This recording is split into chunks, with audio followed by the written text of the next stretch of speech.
माता की, छत्रपति शिवाजी महाराज की, धर्मवीर छत्रपति संभाजी महाराज की।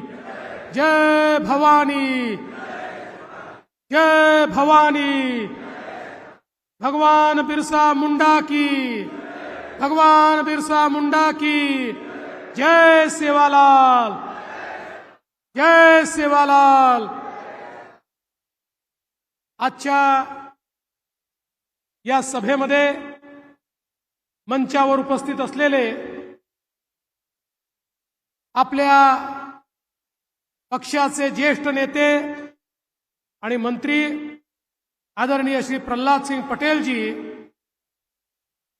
ज्येष्ठ नेते अण्णासाहेब पारवेकर जी, राळेगावचे आमदार अशोक उईके जी, तुमच्या आशीर्वादाने जे पुन्हा एकदा 23 तारखेला आमदार होणार आहेत असे आपले लोकप्रिय उमेदवार राजू तोडसामजी,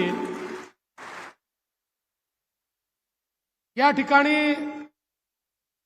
राजू भाऊंना आशीर्वाद देण्याकरता आलेले आपल्या बंजारा समाजाचे धर्मगुरू आदरणीय जितेंद्र महाराज, तारेंद्रजी बोर्डे, राजेंद्रजी डांगे, नरसिंगजी जाधव, रितेशजी परचाके, गजाननजी बेंजोकीवार, राजूदास जाधव, राजेंद्र जाधव, मधुसूदन चोपडे, ज्यांनी आमच्या सर्वांच्या विनंतीला मान देऊन आपला फॉर्म परत घेतला, ते डॉक्टर विष्णू उकंडे, भूपेंद्र सिंग आर्य, बिपिनजी राठोड, किशनजी राठोड, नितीनजी कोठारी, स्वप्नीलजी उपरवार, सचिनजी पारवेकर, नंदकिशोर डंभारे, वैद्य डहाके, मंचावरील सर्व मान्यवर आणि या ठिकाणी उपस्थित सर्व माझ्या लाडक्या बहिणींनो आणि तितक्याच लाडक्या भावांनो, खरं म्हणजे मंचावरचं कोणाचं नाव सुटलं असेल तर ती माझी चूक नाही, लिहून देणाऱ्याची चूक आहे, तरी देखील मी क्षमा मागतो। मला आज अतिशय आनंद आहे की आर्णी मतदारसंघामध्ये आपले उमेदवार राजू तोडसाम यांचा प्रचार करण्याकरता आणि आपल्या सर्वांचं दर्शन घेण्याकरता या ठिकाणी मी उपस्थित झालो। खरं म्हणजे राजू तोडसाम हे भारतीय जनता पक्षाचेच आमदार होते। 14 ते 19 माझ्यासोबत त्या ठिकाणी महाराष्ट्र सरकारमध्ये त्यांनी उत्तम काम केलं। विशेषतः त्या काळामध्ये जलयुक्त शिवार सारखी योजना ही राजू यांनी इतक्या चांगल्या प्रकारे राबवली की मोठ्या प्रमाणात पाणी पातळी आणि सिंचन क्षमता ही त्या भागामध्ये, या सगळ्या भागामध्ये वाढली। खूप मोठ्या प्रमाणात रस्त्यांची कामं झाली। कधी कधी व्यक्ती वाट चुकतो पण शेवटी आपल्याच घरी परत येतो। और सुबह का भूला अगर शाम को वापिस आ जाए तो उसको भूला नहीं भाई कहते हैं, इसलिए अपना राजू भाई अपने घर में वापिस आ गया। खरं म्हणजे मागच्या काळामध्ये सर्व आदिवासी आमदार जे आहेत त्यांच्या नेत्याच्या रूपात राजू काम करत होता आणि मला विश्वास आहे कामाची एक तळमळ राजूमध्ये आहे। मी पाहिलंय एखाद्या गोष्टीचा पाठपुरावा हा अतिशय तळमळीनं राजू तोडसाम करतात। विषयांची जाण त्यांना आहे, विकासाची जाण त्यांना आहे, एखादा विषय कसा लावून धरला पाहिजे हे त्यांना समजतं। चांगलं वक्तृत्व आहे। विधानसभेमध्ये त्यांची भाषणं ही अनेक वेळा गाजलेली आपण बघितली। त्यामुळे मला असं वाटतं की आरणीकरांना पुन्हा एकदा एक हक्काचा आणि अतिशय चांगला आमदार राजू तोडसाम यांच्या माध्यमातून या ठिकाणी मिळणार आहे। आताच राजू म्हणाले की या भागामध्ये आपल्याला टेक्सटाईलचा पार्क झाला पाहिजे, आणि अण्णासाहेबांनी देखील सांगितलं की एवढा चांगला कापूस या भागात होतो, पण आमच्याकडे त्या कापसावर प्रक्रिया होत नाही. खरं म्हणजे मला हे सांगितलं पाहिजे की मागच्या काळामध्ये आपण अमरावतीला पहिल्यांदा एक टेक्सटाईल पार्क तयार केला आणि अमरावतीच्या टेक्सटाईल पार्कला प्रचंड मोठा प्रतिसाद मिळाला. मोठ्या प्रमाणात इंडस्ट्री आली, 50,000 लोकांना रोजगार मिळेल इतक्या मोठ्या प्रमाणात इन्व्हेस्टमेंट झाली.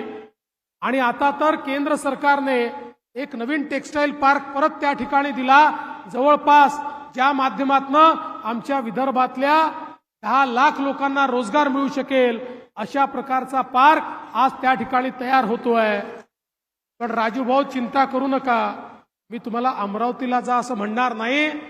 मी हा प्रयत्न असेल माझा की आता या टेक्सटाईल पार्कचं एक्सटेन्शन हे या यवतमाळ जिल्ह्यामध्ये या मतदारसंघामध्ये आपल्याला कसं आणता येईल. खरं म्हणजे आमचा पांढरकवडा ही कापसाची सगळ्यात मोठी बाजारपेठ आहे. त्यामुळे यवतमाळ जिल्ह्याला आपल्याला कशा प्रकारे प्रक्रिया उद्योगाच्या केंद्रस्थानी आणता येईल याचा प्रयत्न आपला असणार आहे. खरं म्हणजे आत्ताच अण्णासाहेबांनी शेतकऱ्यांची व्यथा देखील या ठिकाणी मांडली. मला सांगितलं पाहिजे, आपलं सरकार हे शेतकऱ्यांचा विचार करणारं सरकार आहे. आपल्याला कल्पना आहे, आपल्या सरकारने अनेक योजना शेतकऱ्यांकरता सुरू केल्या. एकीकडे माननीय मोदीजींनी किसान सन्मान योजनेच्या अंतर्गत 6,000 रुपये देण्याचा निर्णय केला, तर आपल्या सरकारने ठरवलं आम्ही देखील 6,000 रुपये देऊ, 12,000 रुपये आपण शेतकऱ्यांना देतो. आणि आता आम्ही ठरवलंय, पुन्हा नव्याने निवडून आलो की 12,000च्या ऐवजी 15,000 रुपये शेतकऱ्यांना या किसान सन्मान निधीच्या माध्यमातून आपण देणार आहोत. आज शेतकऱ्यांना 1 रुपयामध्ये पीक विमा आपण दिला. हजारो शेतकऱ्यांना 1 रुपयाचा पीक विमा मिळाला. आपल्याला आश्चर्य वाटेल, महाराष्ट्रामध्ये जवळपास 1,30,00,000 शेतकऱ्यांना 8,000 कोटी रुपयाचा पीक विमा आपण देऊ शकलो. शेतकऱ्यांनी केवळ 1 रुपया भरला, त्याला 25,000, 50,000 आणि काही शेतकऱ्यांना तर 1,20,000 पर्यंत देखील पैसा हा पीक विम्याच्या माध्यमातून त्या ठिकाणी मिळाला. आपल्याला कल्पना आहे, आता या ठिकाणी अण्णासाहेबांनी सांगितलं, ही गोष्ट खरी आहे की अनेक वेळा आंतरराष्ट्रीय बाजारपेठेच्या व्होलॅटिलिटीमुळे कापसाचे आणि सोयाबीनचे भाव पडतात. मागच्याही वर्षी कापसाचे आणि सोयाबीनचे भाव पडले. आम्ही निर्णय केला, भावांतर योजना आणली आणि 5,000 रुपये कापसाकरता, 5,000 रुपये सोयाबीन करता देण्याचा निर्णय केला. आणि मोठ्या प्रमाणात आपल्याही जिल्ह्यामध्ये जवळपास 2,09,000 शेतकऱ्यांना 106 कोटी, कापूसाच्या आणि सोयाबीनच्या 1,78,000 शेतकऱ्यांना 81 कोटी रुपये हे भावांतर योजनेच्या अंतर्गत दिले. आणि आता तर आपण आपलं जो 10 कलमी कार्यक्रम हातामध्ये घेतलाय, अण्णासाहेब आपण ठरवलंय, यापुढे ज्या वर्षी अशा प्रकारे हमी भावापेक्षा कमी भाव शेतकऱ्याला मिळेल, जेवढा भाव कमी मिळेल तेवढे पैसे शेतकऱ्यांच्या खात्यामध्ये थेट राज्य सरकार जमा करेल. हमी भावाची देखील हमी आम्ही घेतोय. दुसरीकडे आपण खरेदीचे केंद्रही उघडले आहेत. मला कल्पना आहे, यावेळी सोयाबीनमध्ये आर्द्रता जास्त आहे, 12% ऐवजी ती 15% आहे. पण तरी देखील आम्ही प्रयत्न करतोय थोडं थांबून ती खरेदी करायची, जेणेकरून आमच्या शेतकऱ्यांना त्या ठिकाणी भाव मिळेल. आणि सीसीआयची केंद्र देखील आपण आता वेगानं सुरू करण्याचा प्रयत्न सुरू केलाय. त्यामुळे आपण चिंता करू नका. एकीकडे शेतकऱ्याच्या शेतमालाला भाव देखील देऊ आणि आंतरराष्ट्रीय बाजारपेठेत भाव पडला तर भावांतर योजनेच्या अंतर्गत शेतकऱ्यांची नुकसान भरपाई देखील शेतकऱ्यांच्या खात्यामध्ये देण्याचा निर्णय आपल्या सरकारने घेतलाय. आज आपल्याला माहिती आहे, आपल्या सरकारने निर्णय केला शेतकऱ्यांना त्या ठिकाणी मोफत वीज द्यायची. आज शेतकऱ्यांच्या विजेचं 14,000 कोटीचं बिल हे राज्य सरकार भरताय. आता शेतकऱ्यांना बिल जातं, पण त्या बिलात लिहिलं असतं तुमच्याकडनं एक पैसाही घेणं नाही. तुमचं सगळं बिल राज्य सरकारने भरलेलं आहे. 000 बिल तुम्हाला येतं. आणि मी सांगू इच्छितो, पुढचे 5 वर्ष शेतकऱ्यांना वीज बिल भरावं लागणार नाही. तुम्हाला विजेच्या बिलाची माफी ही पुढच्या 5 वर्षाकरता आम्ही दिलेली आहे. आणि त्याच्यानंतर पुन्हा आम्हाला आणलं तर पुन्हा 5 वर्षाकरता देऊ. यासोबत मागेल त्याला सौर कृषी पंपाची योजना आपण आणली आहे. या सौर कृषी पंपाच्या माध्यमातून पुढचे 25 वर्ष कोणालाही विजेचं बिल भरावं लागणार नाही. अशा प्रकारची व्यवस्था आपण केली आहे. शेतकरी आम्हाला सातत्याने म्हणतात, साहेब ठीक आहे, या ठिकाणी तुम्ही वीज बिल माफ केलं, पण आमची एक अजून समस्या आहे. आम्हाला अर्धे दिवस रात्रीला वीज मिळते. दिवसा 12 तासाची वीज आम्हाला मिळाली पाहिजे, ही शेतकऱ्यांची मागणी आहे. रात्री बेरात्री शेतीमध्ये त्या ठिकाणी साप विंचू चावतात, जनावरांचे हल्ले होतात. त्यामुळे आम्हाला दिवसा 12 तासाची वीज द्या. आपल्या सरकारने निर्णय घेतला आणि देशातली पहिली फक्त शेती वीज कंपनी, याच्यामध्ये केवळ शेती आणि शेतकरी असतील, त्यांना वीज पुरवठा करण्याकरता देशातली पहिली कंपनी आपल्या सरकारने स्थापन केली. या कंपनीच्या अंतर्गत 14,000 मेगावॅट सौर ऊर्जेची निर्मिती सुरू केली. 18 महिन्यात ही निर्मिती पूर्ण होईल आणि त्यानंतर आमच्या शेतकऱ्यांना 365 दिवस दिवसा 12 तास वीज ही आम्ही त्या ठिकाणी देणार आणि मोफत वीज आम्ही त्या ठिकाणी देणार. आणि रात्रीची वीज तर आहेच. एखाद्याला वाटलं 24 तास वीज पाहिजे तर 24 तास वीज देखील शेतकऱ्यांना देण्याची तजवीज आता आपल्या सरकारने या ठिकाणी केलेली आहे. शेतकऱ्यांच्या पाठीशी उभं राहणारं अशा प्रकारचं आपलं सरकार आहे. बंधू भगिनींनो, मी तुम्हाला एवढंच सांगू इच्छितो, सातत्याने आपल्या सरकारचे निर्णय जर तुम्ही बघितले तर त्या निर्णयांमुळे सामान्य माणसाच्या जीवनात परिवर्तन होत आहे. आज आमच्या आदिवासी समाजाकरता बिरसा मुंडा योजना आपण सुरू केली. या योजनेच्या अंतर्गत त्या ठिकाणी गावापर्यंत, पाड्यापर्यंत, वस्तीपर्यंत रस्ते पोचले पाहिजे, पिण्याचं पाणी पोचलं पाहिजे, वीज पोचली पाहिजे, घरं पोचली पाहिजे, अशा प्रकारची व्यवस्था आपण उभी केली. एवढंच नाही तर आमच्या आदिवासी समाजाच्या मुलांना ज्या आश्रमशाळेमध्ये आपण शिकवतो त्याचं डिजिटायझेशन झालं पाहिजे. ती स्मार्ट आश्रमशाळा झाली पाहिजे. खाजगी शाळांमध्ये देखील आदिवासी समाजाच्या मुलांना त्या ठिकाणी शिकता आलं पाहिजे.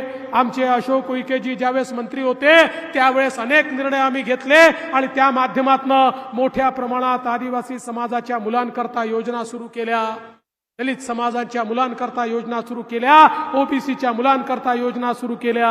आज आपण पाहू शकतो 54 हॉस्टेल आपण सुरू केले.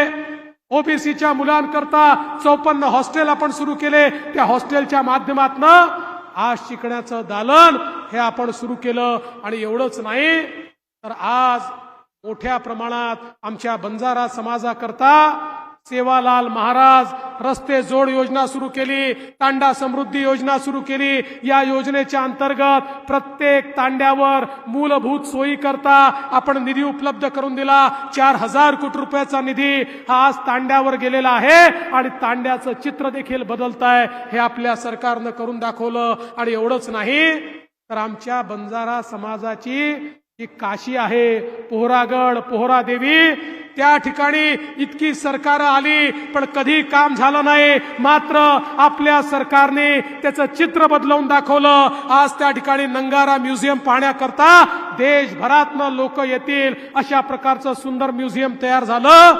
700 कोटी रुपयाची कामं त्या ठिकाणी होत आहेत. आणि बंधू भगिनींनो, मला सांगताना अभिमान वाटतो, देशात आपला देश स्वतंत्र झाल्यापासनं पोहरा देवीवर, पोहरागडावर येणारे पहिले प्रधानमंत्री कोणी असतील तर नरेंद्र मोदीजी आहेत. ज्यांनी त्या ठिकाणी या बंजारा समाजाच्या काशीला येऊन त्या ठिकाणी दर्शन घेतलं आणि आई भवानीची अर्चना केली. आणि म्हणून बंधू भगिनींनो, सामान्य माणसाच्या जीवनात परिवर्तन आपण घडवतोय. आपले नेते माननीय मोदीजी सातत्याने सांगतात की आपल्याला जर देशाचा विकास करायचा असेल तर देशाच्या लोकसंख्येच्या 50% हिस्सा महिलांचा आहे. महिला केंद्रित योजना तयार करा. मोदीजींनी बेटी बचाओ बेटी पढाओ पासनं लखपती दीदी पर्यंतचे कार्यक्रम आखले. आमच्या लाखो करोडो महिलांना लखपती दीदी केलं. 1 लाख पेक्षा जास्त कमाई वर्षाला आता त्यांना होते आहे. महाराष्ट्रातही आपण 1 कोटी लखपती दीदी तयार करण्याचा प्रयत्न करतोय. पण त्यासोबत या महिला केंद्रित व्यवस्थेमध्ये महाराष्ट्रामध्ये आपल्या सरकारने लेक लाडकी योजना सुरू केली. या योजनेच्या अंतर्गत घरी मुलगी जन्माला आली की 5,000 रुपये, मुलगी 1 वर्षाची झाली 5,000 रुपये, मुलगी 7 वर्षाची झाली 7वीत गेली की 7,000 रुपये, मुलगी 11वीत गेली की 7,000 रुपये आणि मुलगी 18 वर्षाची झाली की 75,000 रुपये, असे 1 लाख रुपये त्या घराला मिळतील अशी लेक लाडकी योजना आपण सुरू केली. एवढंच नाही तर आमच्या महिलांकरता एसटी मध्ये 50% तिकिटात आपण प्रवास सुरू केला. जेव्हा आम्ही हा निर्णय घेतला एसटीचे लोक आमच्याकडे आले, म्हणाले साहेब आमची एसटी बंद पडेल, आधीच तोट्यात आहे, तुम्ही परत आम्हाला अर्ध तिकीट घ्या म्हणता, एसटी चालेल कशी? आम्ही म्हटलं चालवा, आपण चिंता करू नका, आम्ही मदत करू. आता महिन्याभरापूर्वी माननीय शिंदे साहेबांकडे आणि माझ्याकडे एसटीचे लोक आले होते. आम्हाला म्हणाले साहेब काही झालं तरी अर्ध्या तिकिटाची योजना बंद करू नका. अरे म्हटलं तुम्ही काल असं बोलायचे आता असं बोलता? अरे म्हणाले अर्ध्या तिकिटामुळे इतक्या महिला प्रवास करायला लागल्या की तोट्यात असलेली आमची एसटी आता फायद्यामध्ये आलेली आहे, त्यामुळे ही योजना बंद करू नका. मग मी थोडी माहिती घेतली, म्हटलं हे चाललं तरी काय आहे. माझ्या लक्षात आलं आता आमच्या सगळ्या बहिणी आमच्या भाऊजींना म्हणतात तालुक्याला जिल्ह्याला जायचं तर तुम्ही घरी बसा, तुम्ही गेले तिकीटही दुप्पट लागते, तुम्ही पान तंबाखू खर्रा काय काय व्यसन करता, पैसे बर्बाद करून येता, मी गेली अर्ध्या पैशामध्ये जाणं येणं होतं, घरचे पैसे मी वाचवते, त्यामुळे माझ्या बहिणीच आता बाहेर निघालेल्या आहेत. ही किमया आपल्या सरकारने करून दाखवली. एवढंच नाही तर आमच्या मुलींना शिक्षणाचा अधिकार मिळाला पाहिजे. आज गरिबीमुळे गरीब असेल मध्यमवर्गीय असेल, घरी एक मुलगा असेल एक मुलगी असेल तर त्याला उच्च शिक्षण द्यायचं असेल तर घरचे लोक म्हणतात मुलाला शिकू द्या, मुलाला शिकवा. मुलीला म्हणतात बाई तू घरी बस, तुझं लग्नच करायचं आहे. ती मुलगी किती हुशार असली तरी पैशाच्या अडचणीमुळे आईबाप तिला शिकवू शकत नाही. आम्ही आईबापाला सांगितलं तुम्ही पैशाच्या अडचणीने तिला शिकवू शकत नाही तरी चिंता करू नका, मुलीचे मामा मुंबईच्या मंत्रालयात बसले आहेत, ते मुलीची फी भरतील. आणि आज आपण डॉक्टर असो, इंजिनियर असो, MBA असो, BBA असो, या ठिकाणी 503 कोर्सेसमध्ये खासगी कॉलेजची फी 1 लाख 2 लाख 5 लाख रुपये फी, मुलींची 100% फी ही राज्य सरकारच्या वतीनं भरतोय. आता मुलगी आई बापावर बोजा नाहीये तर हीच मुलगी शिकून उद्या आपल्या आई बापाची सेवा करण्याकरता तयार होणार आहे. अशा प्रकारचा क्रांतिकारी निर्णय आपल्या सरकारने या ठिकाणी घेतलाय. यासोबत लाडकी बहीण योजना आपण हातामध्ये घेतली. त्यावेळी लाडकी बहीण योजनेच्या अंतर्गत 1500 रुपये महिना आमच्या बहिणींना द्यायचा निर्णय घेतला. महाविकास आघाडीचे नेते आम्हाला म्हणायचे योजनाच होऊ शकत नाही, पैसाच जाणार नाही, सगळ्या महिला कवरच होणार नाही. मला सांगताना आनंद वाटतो 2.5 कोटी बहिणींना नोव्हेंबर पर्यंतचे पैसे त्यांच्या खात्यामध्ये आम्ही देऊन टाकलेले आहेत आणि पुढेही हे देणारच आहोत. आता तर 1500 नाही, पुन्हा सरकार आलं की 2100 रुपये आमच्या बहिणींच्या खात्यामध्ये दर महिन्याला जमा आम्ही करणार आहोत. पण माझ्या बहिणींना मला सांगायचं आहे, जसे आम्ही तुमचे सख्खे भाऊ आहोत, महाविकास आघाडीमध्ये तुमचे काही सावत्र भाऊ आहेत. जे सावत्र भाऊ ही योजना बंद कशी करायची याचा प्रयत्न करतायत. काँग्रेसचे नेते नाना पटोलेजी आणि सुनील केदारजी यांचे अधिकृत निवडणूक प्रमुख अनिल वडपल्लीवार हे नागपूरच्या कोर्टामध्ये गेले आणि हायकोर्टात त्यांनी पिटिशन टाकली की लाडकी बहीण योजना, लेक लाडकी योजना या सगळ्या योजना या ठिकाणी तुम्ही बंद करून टाका, कारण या योजना म्हणजे पैशाचा चुराडा आहे. म्हणजे महाविकास आघाडीला, काँग्रेसला या योजना पैशाचा चुराडा वाटतो. माझ्या लाडक्या बहिणींना 1500 रुपये मिळतायत तर या सावत्र भावांच्या पोटात दुखतंय. पण काळजी करू नका, आम्ही देखील तुमची बाजू भक्कमपणे मांडली आणि हायकोर्टाने त्यांना स्थगिती द्यायला नकार दिला आणि सांगितलं लाडकी बहीण योजना सुरूच राहील. पण या सावत्र भावांची नियत बघा. हे सांगतात आमचं सरकार आलं की भाजप आणि शिवसेना आणि राष्ट्रवादी महायुती सरकारच्या सगळ्या योजना आम्ही बंद करू. पटोलेजी सांगतायत, शरद पवार साहेब सांगतायत, आमच्या उद्धवजींनी तर मंचावरनं घोषणा केली माझं सरकार येऊ द्या, या सगळ्या योजना मी बंद करतो. आता बहिणींनो, तुमच्या योजना सुरू ठेवायच्या असतील तर ते तुमच्याच हातामध्ये आहे.